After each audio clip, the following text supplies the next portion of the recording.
Iran যুদ্ধের জেরে গেল ফেব্রুয়ারি থেকেই অস্থির মধ্যপ্রাচ্য।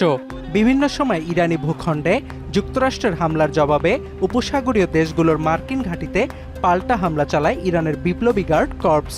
ফলে যুদ্ধের ব্যাপ্তি ইরান ইসরায়েল ছাপিয়ে ছড়িয়ে পড়ে কুয়েত থেকে কাতার, বাহরাইন থেকে আমিরাত সহ মধ্যপ্রাচ্য জুড়ে। পাল্টা হামলার জেরে গেল কয়েক মাস ধরে উপসাগরীয় দেশগুলোর সঙ্গে তলানিতে ইরানের কূটনৈতিক সম্পর্ক। আর এতে শেষ পেরেক পারে বুধবার আমিরাতের ভূখণ্ডে দুটি ব্যালিস্টিক ক্ষেপণাস্ত্র শনাক্তের ঘটনা। হামলার জন্য ইরানকে দায়ী করে দেশটির সঙ্গে অনির্দিষ্টকালের জন্য বাণিজ্য সম্পর্ক স্থগিতের ঘোষণা দেয় আমিরাত। দীর্ঘদিন ধরে যুক্তরাষ্ট্রসহ পশ্চিমা বিভিন্ন দেশের নানা নিষেধাজ্ঞায় ধুঁকতে থাকা ইরানের অর্থনীতিতে কতটা ক্ষতি বয়ে আনবে আমিরাতের বাণিজ্য নিষেধাজ্ঞা, তারই উত্তর খোঁজার চেষ্টা করছেন বিশ্লেষকরা। ব্রেকিং নিউজ, এয়ারটেল এখন সার্কেল।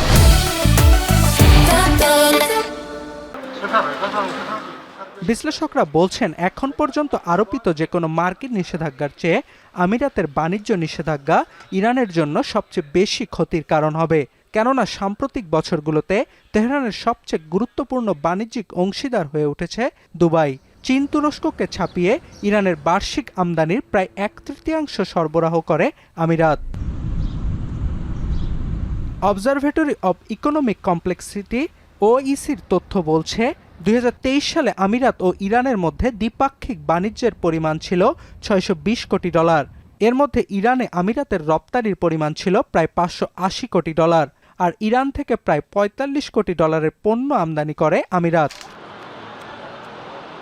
আমিরাত থেকে সাধারণত টেলিযোগাযোগ সামগ্রী, কম্পিউটার, তামাক ও বাদাম আমদানি করে ইরান। বিপরীতে আমিরাতের বাজারে কোটি কোটি ডলারের ফল, মশলা, চিংড়ি ও নির্মাণ কাজের পাথর রপ্তানি করে ইরান।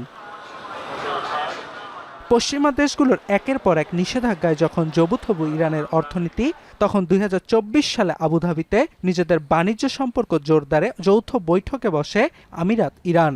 সেখানে পরিবহন, লজিস্টিক্স, কৃষি, নবায়নযোগ্য জ্বালানি ও পর্যটন খাতে সহযোগিতা আরও বাড়াতে সম্মত হয় দুই দেশ। বিশ্লেষকরা বলছেন, আনুষ্ঠানিক বাণিজ্যের বাইরেও দীর্ঘদিন ধরেই ইরানের অনানুষ্ঠানিক বাণিজ্যের গুরুত্বপূর্ণ অংশীদার আমিরাত। যেখানে নিষেধাজ্ঞার কারণে ইরান থেকে সরাসরি পণ্য কেনা থেকে বিরত পশ্চিমা ক্রেতারা, সেখানে ইরানের থেকে এসব পণ্য কিনত দুবাইয়ের ব্যবসায়ীরা। পরে এসব পণ্য প্রক্রিয়াজাত করে ইরানে রপ্তানি করে আমিরাত। এ কারণে আমিরাতের বাণিজ্য নিষেধাজ্ঞাকে যুদ্ধের শামিল বলেও মনে করছেন অনেক বিশ্লেষক। অর্ণব প্রসাদ, এখন বিশ্ব।